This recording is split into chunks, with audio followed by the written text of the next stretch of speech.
Story 1. The empty gas station. The highway stretched on endlessly, a black ribbon unraveling. Through the emptiness of West Texas, the air was dry and still, the kind of silence that hums in your ears when there's no sound to compete with it. Marcus drove with one hand on the wheel, his fiancée Carla asleep in the passenger seat, head against the window, her breath fogging the glass faintly in the cold of the cars. A.C. The dashboard clock glowed. 2:17 a.m. They had been driving since early afternoon, trying to make it to New Mexico before dawn, but the desert always seemed longer than the map suggested, distances stretching like elastic. Marcus's fuel gauge needle was grazing E. He tapped it once with his knuckle as though that might lift it, but the warning light stayed steady, mocking. He leaned forward into the windshield, searching the horizon for a break in the darkness. The only illumination came from his headlights, two pale cones of light cutting into the desert night. Nothing else. No cars in either direction. No towns. Not even the glow of a farmhouse light far off. Just black. Then he saw it, a pale neon glow far ahead.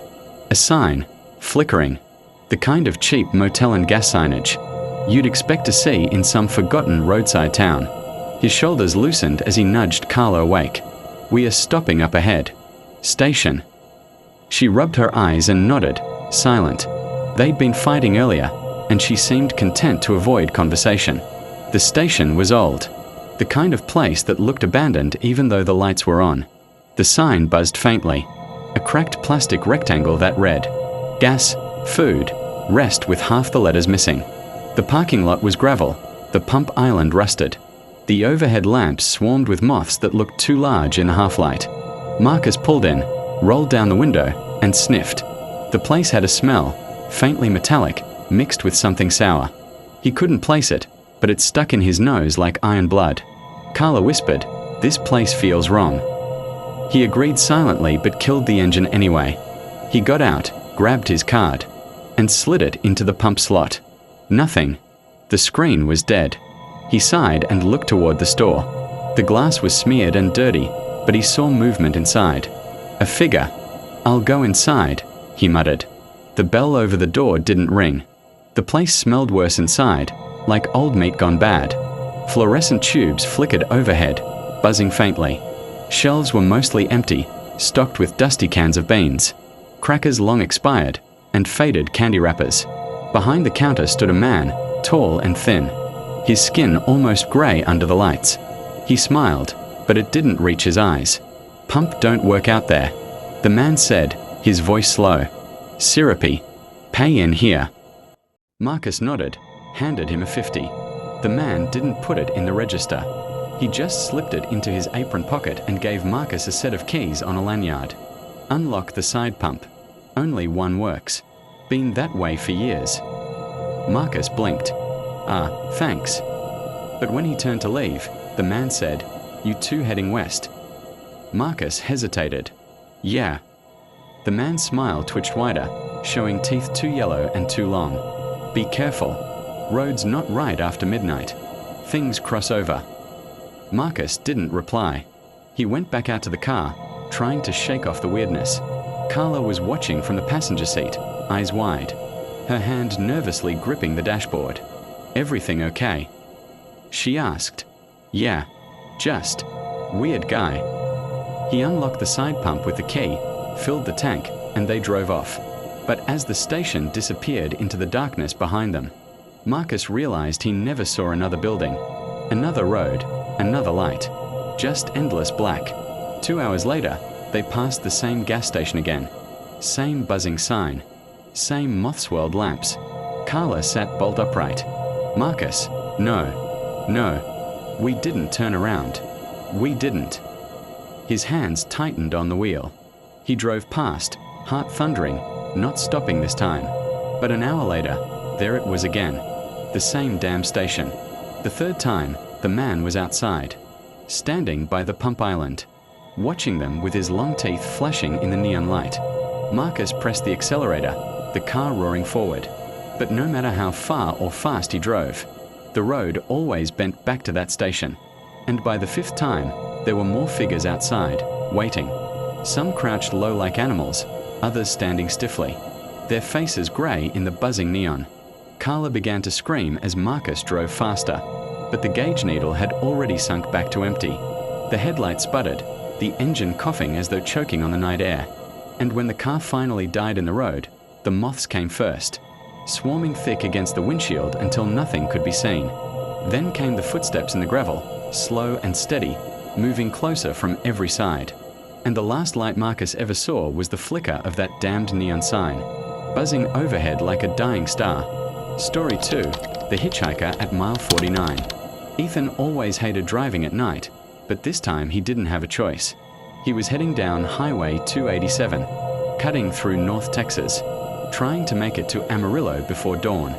His girlfriend had broken up with him earlier that evening in Dallas, and he didn't want to sleep in the same city as her. He wanted distance, miles, the empty road. It was 1:43 a.m. when he saw the hitchhiker, a man standing just past a mile marker, thumb out, duffel bag slung over one shoulder. Ethan slowed instinctively. The guy looked young, mid-20s maybe, wearing jeans and a jacket too heavy for the warm night. Something about him was familiar. Ethan rolled down the window. "Where you headed?" The hitchhiker leaned in, his face pale in the headlights. His eyes were deep-set, unreadable. "Anywhere west." Ethan hesitated, then unlocked the door. The man slid in silently, placing the duffel between his feet. For a long time, neither spoke. The hum of tires filled the silence. Finally, Ethan asked, "You from around here?" The man gave a half smile. "I've been around. Sometimes the road doesn't let me leave." Ethan frowned. "What do you mean?" But the man only stared out the window, expression unreadable. As the miles passed, Ethan noticed something strange. The mile markers weren't changing. Every single one said 49. He'd been driving half an hour, but it was always 49. "Hey," Ethan said nervously, "you noticed that?" The hitchhiker turned, eyes glinting. "Yeah, mile 49 goes on forever. That's where I died." Ethan felt his stomach twist. He glanced at the man's hands, pale and scarred, veins dark like bruises. The duffel shifted as though something inside moved on its own. Ethan slammed on the brakes, the car skidding to a halt in the middle of the empty highway. He turned, but the passenger seat was empty. The door hadn't opened. The duffel was gone. He sat there, chest heaving, until finally he drove on. He kept driving until dawn, but every few minutes, in the corner of the rearview mirror, he swore he saw someone sitting in the back seat, watching. And by the time he rolled into Amarillo, the mile marker still said 49. Story 3. The Woman in White by the Lake Road. South of Austin, there's a 2-lane road that winds past an old reservoir. Locals don't drive it after midnight. But Daniel didn't believe in ghost stories. He was 24, fresh out of college, heading home after a late-night party. The moon hung low, pale and swollen, casting silver ripples over the black water. His headlights caught her suddenly, a woman standing on the shoulder, dressed in a white gown, hair long and wet like she'd just stepped from a lake. Daniel slammed the brakes, swerving slightly. Heart pounding, he rolled down the window. "You okay, miss?" She didn't answer, just stared at him with eyes too dark, too bottomless. Something in his chest told him to keep driving, but politeness won. He unlocked the door. She slid in without a sound. The smell of water and rot filled the car instantly. Her dress left damp marks on the seat. Daniel swallowed hard, forcing a smile. "Where you headed?" Her voice was soft, almost a whisper. "Home." He nodded and drove, though she never gave him directions. He kept glancing at her in the dim light.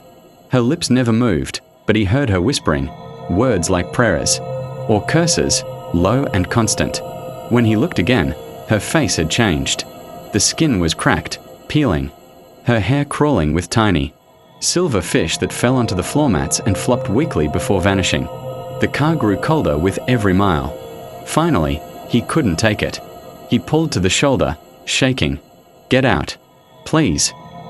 She turned her head slowly, and her smile was wrong, wide, teeth too sharp, eyes reflecting the moonlight like an animal's. "You picked me up. You take me home." And when he looked forward again, the road was gone. Nothing but black water stretched out ahead. The car plunged into it before he could scream, swallowed whole. Headlights flickering once before vanishing beneath the rippling lake.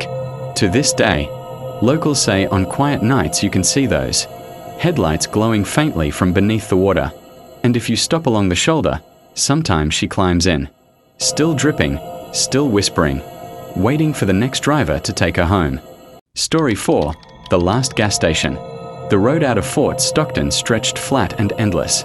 Two thin grey lines cutting through scrubland that seemed to go on forever. Mark and Jenna had been driving since morning, and the sun had already dipped low enough that the sky bled orange at the horizon. Their old Honda Civic rattled against the hot asphalt, the AC sputtering as if it too was exhausted from the trip. They were headed for Marfa, chasing the myth of the Marfa lights, those strange glowing orbs people swore floated over the desert. It was supposed to be a fun detour on their Texas road trip, something to laugh about later. But the gas needle was dipping dangerously low. Mark spotted a crooked sign leaning against the wind like it wanted to fall. Last gas 460 miles, open. A rusted arrow pointed toward a dirt road that veered right.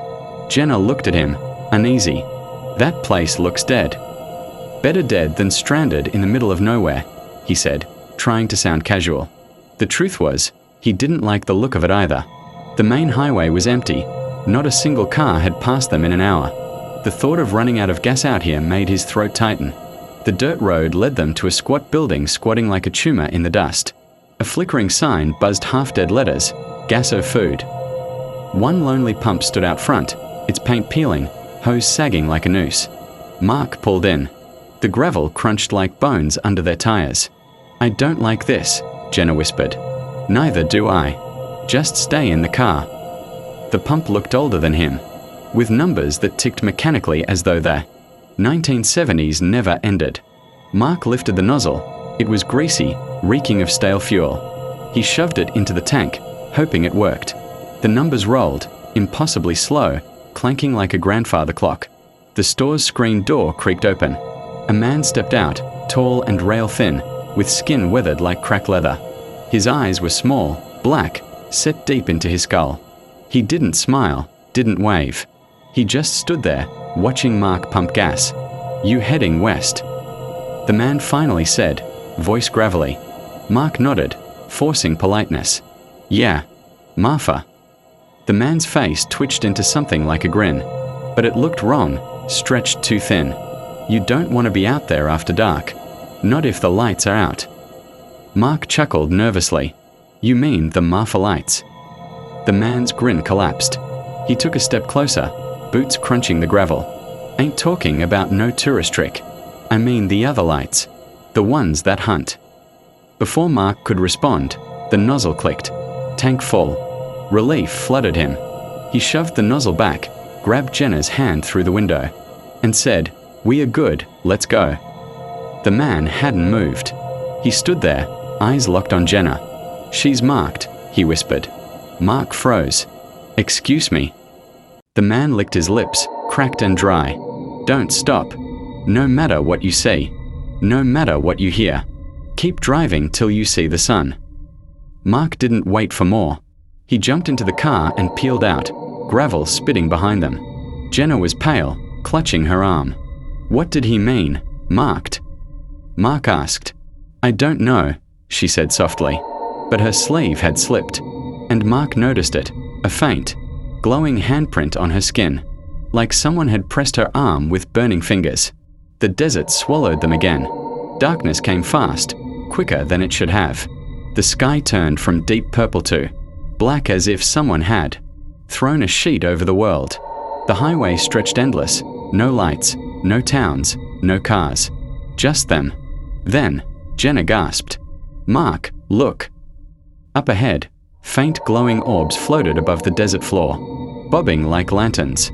At first, he thought it must be headlights from far-off cars, but the lights weren't on the road. They were moving across the scrubland. Dozens of them, weaving, swaying, almost playful. Mark gripped the wheel tighter. It's just the Marfa lights, right? But Jenna was shaking her head violently. No, those are different. The lights turned. They weren't random anymore. They were moving toward the road. Toward them. Mark pressed the accelerator. The Civic whined, shaking with effort, speedometer climbing. But the lights gained. They weren't far away anymore. They were right at the roadside, keeping pace, surrounding them. One of them darted forward, bright as a flare. For a second, Mark saw inside it. A face, stretched, screaming, eyes white as bone. He swerved, nearly lost control. Jenna screamed, clutching her glowing arm. The mark was burning now, skin blistering. The lights pressed closer, flickering through the car windows, filling the cabin with a searing heat and a chorus of whispers. "Don't stop," Mark muttered, white-knuckled, echoing the man's warning. "Don't stop, don't stop." The road warped ahead of him. The yellow lines twisted like snakes, the asphalt shimmering as if it were melting. The lights were on the hood now, the windshield, staring in with hollow faces. Jenna convulsed. Her mouth opened, but it wasn't her voice that came out. It was a chorus, hundreds of voices, all screaming the same word: "Stay." The Civic's engine sputtered. Mark floored it, but the needle dropped, the car choking as if the tank had run dry. His stomach dropped. That gas, it hadn't been real. The car lurched, coughed, and died. Silence. The lights swarmed, surrounding the Civic, filling every inch of desert. Mark turned to Jenna. Her eyes glowed white, her skin splitting where the handprint had burned deep. She smiled, wide and unnatural. "You should have listened," she said, her voice layered with countless others. "The lights don't let you leave." And when the glass shattered, when the lights poured inside, Mark finally understood. The gas station hadn't been a warning. It had been a trap. Story 5. Mile marker 187. The highway between Austin and El Pozo has a strange way of playing tricks on your mind. The land is flat, desolate, and endless, broken only by rattlesnake roadkill and the occasional coyote skulking near the ditch. The radio fades in and out, stations collapsing into static until you're left with nothing but your own breathing and the hum of the tires. Adam and Claire were midway through that stretch, the world outside already bathed in darkness, when they saw the hitchhiker. He stood beneath a sign that read mile marker 187. His head was bowed, his face hidden by a battered cowboy hat. He wore a brown trench coat that hung to his boots, and in the desert wind, it barely moved, like fabric too heavy to lift. Claire stiffened in the passenger seat. "Don't you dare stop." "I wasn't going to," Adam said, though he couldn't tear his eyes away. Something about the hitchhiker bothered him, not just his stillness, but the way the shadows around him seemed deeper, darker than the rest of the night. They passed him. Adam glanced in the rearview mirror. The man didn't move. For a few miles, they were silent. Then Claire whispered, "Did you see his hands?" Adam frowned. No, they weren't. Right. They were too long. Adam tried to laugh, but it died in his throat.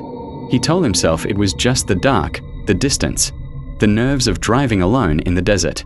But the farther they went, the colder the air inside the car felt, as if something had followed them. 10 miles later, Claire gasped, "Adam, look." Up ahead, under another green reflective sign, there he was again. Same cowboy hat, same trench coat, same bowed head. The sign read mile marker 187. Adam's chest tightened. That's impossible. They flew past him, Adam's hands trembling on the wheel. This time, as they passed, the man raised his head slightly. Adam caught a flash of his face, pale, stretched, eyes like pits of coal. His mouth opened, too wide, as if unhinged. Claire started crying quietly. "Don't look back," Adam said, though his own eyes betrayed him, darting to the mirror. The hitchhiker stood in the headlights behind them, closer than he should have been, as if distance didn't matter. And then, 10 miles later, there he was again. Mile marker 187. No matter how far they drove, the number never changed. The GPS froze, the clock refused to tick. The road stretched on like a loop, endless, cursed. Hours, or maybe minutes, passed. Time lost meaning. The Civic rattled as though it too was breaking, down under the weight of the desert silence. At one point, Adam dared to slow, pulling to the shoulder. The moment the car stopped, a hand slapped against Claire's window. Long, Grey fingers dragged across the glass, leaving streaks that smoked as if burning. She screamed, and Adam floored it, the tires screaming, the world blurring. The hitchhiker appeared ahead, middle of the lane, head bowed. Adam swerved, but the car passed through him like mist. And when Adam glanced back, he was in the backseat. Claire didn't scream this time. She didn't make a sound. She just went limp, head falling against the glass. Her eyes were open, wide, but empty. Adam slammed the brakes, spinning the car sideways. When it stopped, he was alone. The passenger seat was empty. The only sound was the wind. He stumbled out, chest heaving. And then he saw it, the green reflective sign standing tall on the roadside. Mile marker 187. Story 6. The motel at Dead Horse Bend. When you drive Highway 67 through West Texas, there's a sharp curve locals call Dead Horse Bend. Most accidents happen there, the road cutting too close to a steep ravine. Truckers swear they see shadows on the road, phantom riders galloping through the dust. Lydia and her brother Tom had been driving since dawn. They were headed to Alpine for a wedding, but the road stretched longer than expected. By midnight, exhaustion forced them to pull into a rundown roadside motel not far from Dead Horse Bend. Its sign buzzed weak neon. Rooms. Vacancy. Weekly rates. The clerk was an old woman with wiry grey hair and clouded eyes. She didn't ask their names. Didn't ask for ID. She just slid a brass key across the counter and whispered, "No windows open after midnight." Their room was dim, the carpet threadbare, the air heavy with the smell of mildew and something sour beneath it. The curtains hung thick and stiff, nailed into the frame as though to keep something out. Tom joked, "At least it's not a murder motel." But Lydia couldn't shake the unease. At 12:03 a.m., she woke to a scratching sound. Slow, deliberate, like claws on glass. She sat up. Tom was snoring softly. The scratching came again, this time followed by a whisper, "Let me in." Lydia froze. The sound came from the window, but the curtains were nailed shut. The whisper came again, louder, "Let me in." She shook Tom awake. He groggily rolled over, irritated. But then the scratching grew violent, furious, as though something was trying to tear its way inside. The curtains bulged. Clawed fingers pressed through the fabric, stretching it inward like skin. A face followed, white, eyeless, its mouth wide and filled with jagged, horse-like teeth. Tom leapt up, shouting. Lydia grabbed the lamp and smashed it against the curtain. The thing shrieked, retreating, the sound like a dying horse. The old woman's warning rang in Lydia's ears. No windows open after midnight. They didn't sleep again. At dawn, they packed in silence, bolting for the car. The old woman stood outside, waiting. Her clouded eyes tracked them. "You opened it," she said flatly. "No, we didn't," Lydia started. But Tom's sleeve slipped as he loaded the trunk. Lydia's stomach dropped. His arm bore a black handprint, charred into his skin. The old woman shook her head. Then it's already inside him. By the time they reached Dead Horse Bend that night, Tom's eyes were clouding, his skin paling. And when the headlights caught the ravine, Lydia saw them, dozens of pale figures, galloping on all fours, jaws open in silent screams. When the car spun off the bend, the horses welcomed him home. Story 7. The Man in the Rest Stop Mirror. Rest stops in Texas are strange at night, too quiet, too clean, like stages waiting for actors who never come. Miguel had been driving 18 hours straight, trying to make it to Dallas before dawn. When fatigue finally broke him, he pulled into a rest stop outside Abilene. Headlights sweeping across empty picnic tables and vending machines humming in the dark. Inside the bathroom, the fluorescent lights buzzed overhead. The tiles gleamed, spotless, almost wet-looking. Miguel splashed water on his face, trying to stay awake. When he looked up into the mirror, a man was standing behind him. Miguel spun. The bathroom was empty. He turned back to the mirror. The man was still there. Tall, dressed in black, his face blurred as though smeared by wet paint.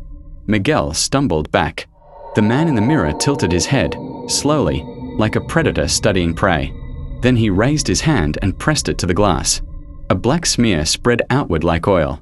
Miguel bolted for the door, But when he stepped outside, something was wrong. The world looked the same. The parking lot, the vending machines, the silent highway, but the sky wasn't dark anymore. It was grey, flat, endless, with no stars, no moon. And every mirror in sight, car windows, vending machine glass, bathroom tiles, reflected the man. Miguel ran for his car. The reflection followed, closer now. He jumped inside, locked the doors, started the engine. But in the rearview mirror, the man was sitting in the backseat, smiling through the blur. The highway stretched before him, grey and endless, mile after mile with no signs. No exits, no dawn. Just the reflection, grinning wider, whispering from the glass. And when Miguel finally dared to glance into the mirror again, it wasn't him driving anymore.